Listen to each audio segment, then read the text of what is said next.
Donc, je suis Caroline Descuiches de l'association Noé. Je suis en charge du programme Nuit de Noé pour la biodiversité nocturne et contre la pollution lumineuse. Juste rapidement, je vais vous présenter Noé, qui est une association de protection de la biodiversité fondée en 2001. On a des missions en France et à l'international de reconnexion de l'homme à la nature, de restauration de la biodiversité dite ordinaire, de protection des espaces naturels et de préservation des espèces menacées.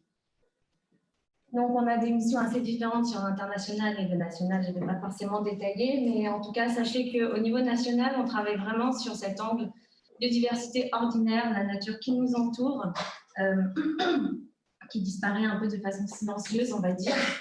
Et on a des programmes sur différents sujets pour vraiment accompagner au mieux les acteurs sur le terrain avec des méthodes, des outils, sur différents types de cibles, aussi bien particuliers que collectivités et entreprises.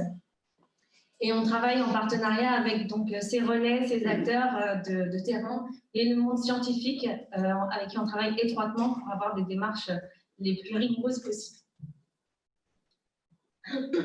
Donc aujourd'hui, je vais vous parler de la trame noire et de façon plus générale des continuités écologiques. Et puis, je vous présenterai à la fin ce que Noé propose pour mettre en place cette trame noire sur votre territoire. Donc, les continuités écologiques, ce sont les connexions qui se font entre ce qu'on appelle les réservoirs de biodiversité, qui sont donc ces petits îlots qui correspondent à différents milieux à l'échelle d'un paysage et donc qui doivent être connectés par ce qu'on appelle des corridors pour permettre aux espèces de transiter d'un milieu à l'autre. Pourquoi c'est important que les espèces elles transitent? Parce que sinon, les milieux se retrouvent isolés, les espèces aussi. Il y a moins de brassage génétique au sein de l'espèce, il y a moins de diversité dans les communautés, dans les populations.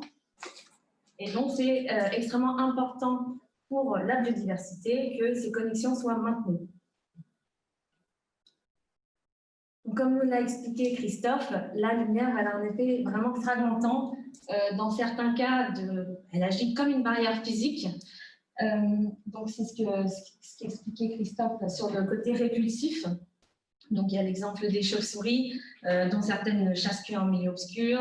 Et donc, en plus de tous les autres éléments fragmentants du paysage, les routes, les bâtiments, la lumière vient amplifier ce phénomène déjà très grave. Avec son effet attractif, elle agit aussi comme des pièges.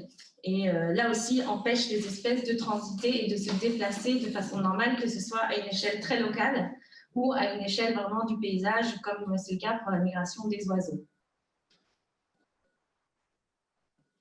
Donc, les trames écologiques, ce sont ces continuités qu'on essaye de préserver. Donc, la première émergence de ces trames a fait suite au Grenelle 1 de l'environnement en 2007, avec l'apparition des trames vertes et bleues, qui correspondent à la continuité écologique, aux continuités écologiques terrestres et aquatiques.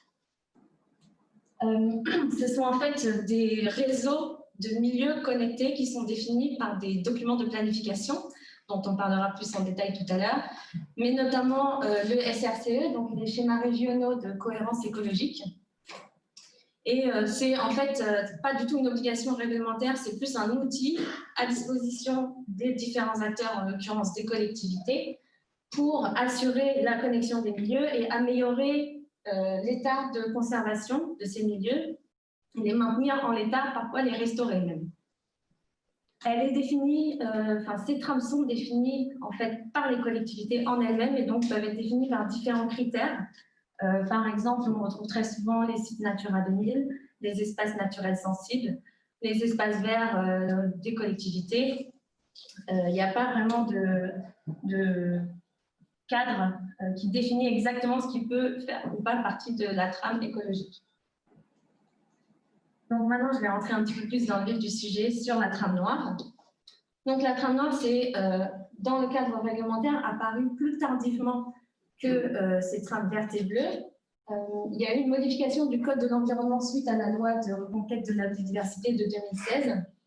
Et donc petit à petit, ça émerge, on parle de plus en plus de conserver cette continuité d'obscurité, mais c'est encore un peu possible, je dirais, et même dans le cadre vraiment législatif, Je fais juste un petit aparté sur ce texte que vous connaissez sûrement. J'ai vu d'ailleurs qu'il y avait un petit tableau très bien fait dans le prospectus qu'on a eu ce matin.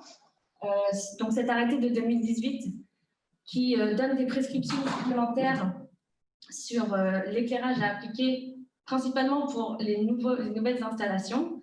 Sur tout ce qui est déjà en place, il y a un peu moins de contraintes, on va dire. Mais dans tous les cas, l'établissement d'une trame noire à proprement dire reste une démarche volontaire à l'initiative des collectivités. Donc la trame noire, vous l'aurez compris, c'est assurer la continuité de l'obscurité pour favoriser les déplacements des espèces nocturnes. Elle peut être déterminée selon différents critères, elle aussi. Donc on parle de trame sombre, parfois de trame nocturne. En fait, ça ne veut pas forcément dire le noir complet. On considère, moi, je considère que la trame noire, c'est un outil essentiel, mais pas forcément suffisant. C'est-à-dire qu'il faut vraiment prendre en compte l'éclairage d'une façon globale, avec un effort supplémentaire sur la trame noire, où c'est là où il y a les vrais enjeux de biodiversité nocturne. Il y a plusieurs façons de la déterminer. Je vais y revenir dessus juste après. Alors d'abord, les étapes pour déterminer sa trame noire. Dans un premier temps, la phase de diagnostic biodiversité. Évidemment, pour pouvoir mieux prendre en compte la biodiversité sur son territoire, on a besoin de savoir ce qui s'y trouve. Des inventaires, mais aussi en termes d'indicateurs d'abondance, de diversité. Étant donné que là, on est dans une logique de transit et de continuité, c'est aussi intéressant de s'attarder sur les déplacements des espèces. Donc, c'est plus une approche par le tracking. Ensuite, un diagnostic lumière. Parce qu'évidemment, pour savoir comment agir sur son éclairage, il faut déjà comprendre quelles sont les pratiques. Donc, un inventaire des différents points lumineux et un peu un diagnostic de ces pratiques. Et ensuite, il s'agit vraiment de superposer les deux et de dire, bon, ben voilà, j'ai des enjeux de biodiversité, mais j'ai aussi des enjeux d'éclairage. Partout où on éteint, partout où on peut, on éteint. Mais évidemment, ce n'est pas possible partout. Donc là, on a besoin d'éclairer. Comment on s'y prend? Quels sont les enjeux? Quelle est la priorité? Avec tout ça en tête, on va pouvoir mettre en place un plan d'action en concertation avec les différents acteurs du territoire pour pouvoir vraiment agir en premier lieu sur les zones prioritaires, mais comme je l'ai dit tout à l'heure aussi de façon plus globale, pour avoir un schéma d'éclairage cohérent à l'échelle de son territoire. Et enfin, déployer et suivre ce plan d'action, aussi bien sur la mise en place des pratiques, mais aussi le suivi biodiversité qui doit se faire avant et après pour avoir un retour d'expérience sur l'efficacité de ces pratiques. Donc la trame noire, elle intervient à différents stades, elle peut intervenir à différents stades de l'établissement de ces trames écologiques. Donc dans certains cas, il n'y aura pas du tout de trame verte et bleue déjà identifiée sur son territoire. Dans ce cas, le plus logique, c'est de lancer cette démarche en intégrant de suite la contrainte de l'obscurité, donc faire ce qu'on appelle une trame verte, bleue et noire. S'il y a déjà une trame verte et bleue identifiée, il y a plusieurs approches possibles. Soit on va cibler les zones un peu sombres de cette trame verte et bleue et décider que c'est ça la trame noire. Ou bien on va décider de faire en plus une trame noire séparée qui viendra s'ajouter aux sites déjà identifiés dans la trame verte et bleue. Alors j'insiste sur la partie concertation parce que on entend souvent un peu les différents acteurs qui ont tendance à se renvoyer la balle en disant « oui, mais moi j'éteins dans ma commune, mais le parc logistique juste à côté, il continue à éclairer toute la nuit. » Et effectivement, si l'extinction elle n'est pas cohérente et globale, je ne dirais pas qu'elle est vaine, mais elle perd en efficacité.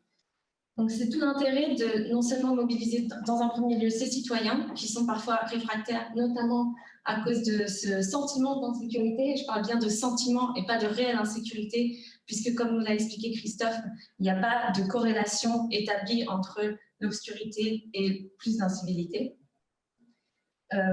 Pour que les pratiques soient mieux comprises et mieux acceptées, parce qu'on peut avoir des personnes qui, en fait, comptent sur l'éclairage public pour éclairer leur perron le soir pour rentrer chez eux, et quand il n'y a plus, ils sont désemparés, ils ne comprennent pas pourquoi c'est éteint.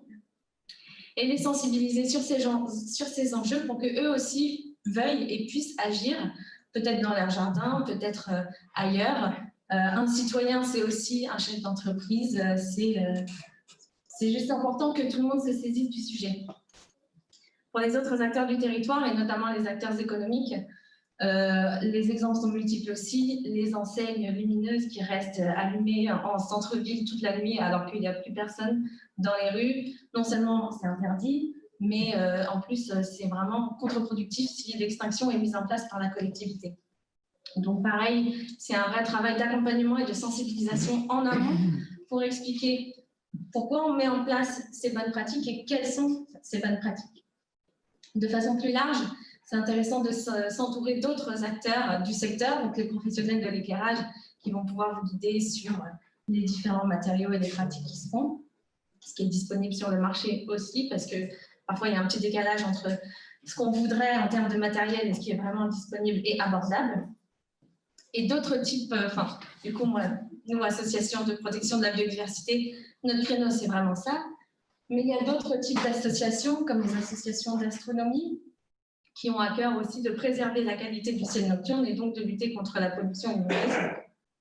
C'est l'avantage, entre guillemets, de cette trame noire qui mobilise plein de types d'acteurs différents. C'est aussi pour faire des économies d'énergie. Donc là, il va y avoir plus des associations qui ont un axe climatique qui peuvent être mobilisées aussi. Le suivi de biodiversité, c'est essentiel, encore une fois, parce qu'on veut savoir quelle est la biodiversité sur son territoire et ensuite si la mise en place de bonnes pratiques a eu l'effet escompté. Il y a différentes façons de le faire, par des bureaux d'études, avec des associations naturalistes locales. Moi, j'aime beaucoup l'approche par les suivis participatifs parce qu'elle a vraiment cette qualité double de à la fois permettre d'acquérir de la donnée et en plus souvent de la donnée en large nombre, mais en plus d'impliquer les citoyens. Et il existe maintenant de plus en plus de protocoles de sciences participatives.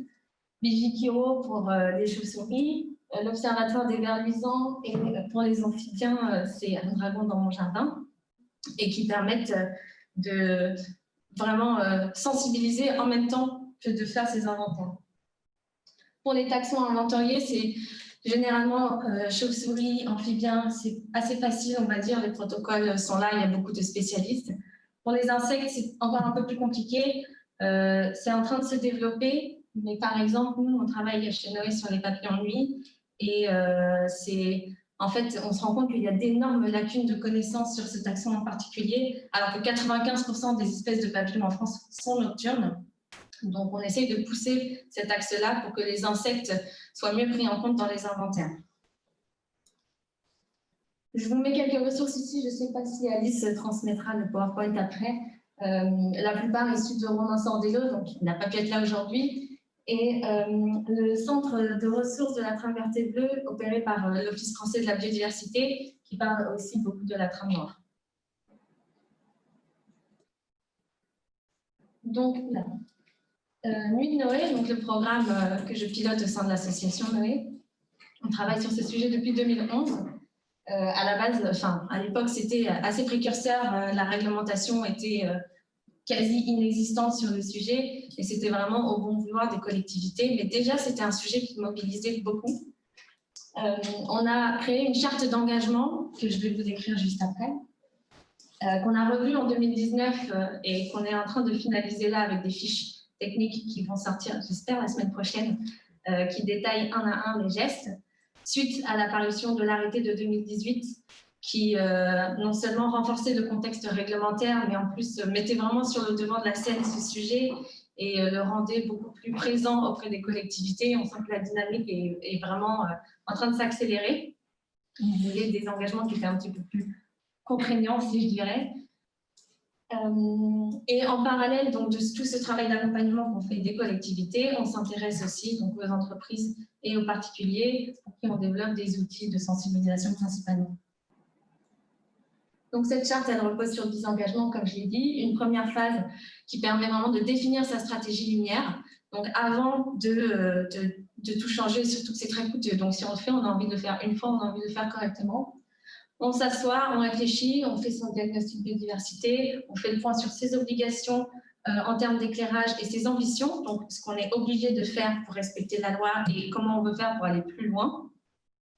Sensibiliser les différents acteurs et avec tout ça, co-construire une stratégie lumière cohérente à l'échelle du territoire qu'on pourra ensuite valoriser sur ses pratiques et sur son retour d'expérience qui est très précieux aujourd'hui parce qu'on a peu de recul et le moindre retour d'expérience de collectivité est généralement très apprécié. Ensuite, une phase 2, donc là, c'est vraiment les prescriptions techniques. Je ne vais pas rentrer trop dans le détail, Christophe en a parlé un petit peu.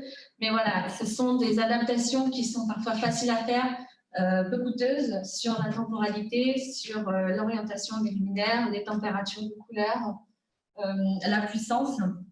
Et enfin, toujours dans le respect du cycle de vie des éléments pour essayer de limiter le plus possible son impact dû à son éclairage. Et j'en ai fini pour aujourd'hui.